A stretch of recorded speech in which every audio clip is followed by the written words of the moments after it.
In this video, we learn about shifting property of Fourier transformation. Let us see the statement. If f of s is the Fourier transform of a function f of x, then e power minus ias f of s is the Fourier transform of f of x minus a. They given that Fourier transform of f of x is equals to f of s. By definition of Fourier transform of a function, we have this integral minus infinity to infinity e power minus isx f of x dx. This integral is nothing but the definition of Fourier transform of the function f of x.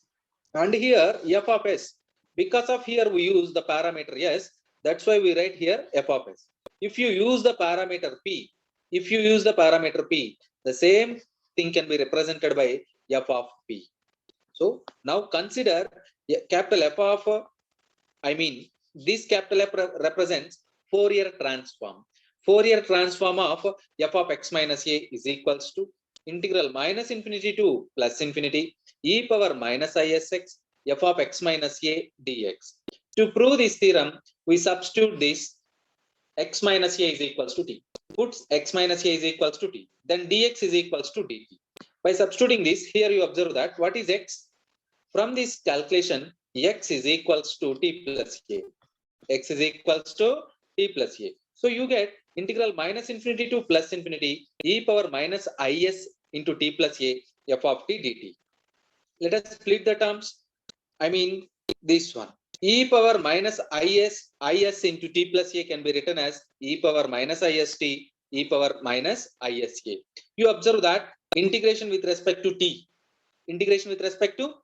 So e power minus isa treated as constant. So right outside the integration, e power minus isa integral minus infinity to plus infinity e power minus ist f of t dt. Again, by applying the definition of Fourier transform of a function, this integral can be represented by f of s. Therefore, we prove that Fourier transform of f of x minus a is equals to e power minus isa into f of s. This completes the proof of the shifting property of Fourier transformation. Let us see next theorem. Suppose if fc of s is the Fourier cosine transform of the function f of x. Fourier cosine transform of the function f of x, then Fourier cosine transform of f of x by a is small a into fc of as. Small a into fc of as. So right, let us prove this. Here this fc represents Fourier cosine transform. Fc, capital F, c, suffix c, represents Fourier cosine transform. So Fourier cosine transform of f of x is equals to, this is nothing but the definition. Fc of f of x is equals to, fc of s is equals to integral 0 to infinity f of x cos sx dx. Here remember that this is the definition of Fourier cosine transform of a function f of x. Now consider Fourier cosine transform of f of x by a. It means here f of x is replaced by f of x by a. So you get f of x by a cos sx dx. Now put or substitute x by a is equals to t. Put x by a is equals to t. If x by a is equals to t, then x is equals to at, and also dx is equals to a dt. Dx is equals to a dt. Substitute x by a is equals to t and x is equals to at, then dx is equals to a dt. By using all these substitutions here, you get this integral 0 to infinity f of t cos sat a dt. Let us simplify.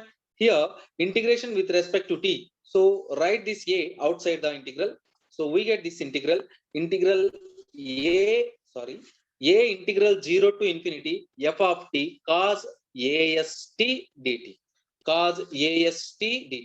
By applying the Fourier cosine transform definition, here as we have, so it can be written as fc of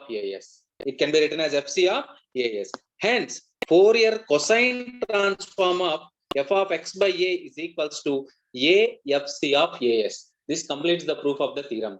Similarly, you can prove the theorem over Fourier sine transformation also. Observe that. Keep learning. Wish you all the best.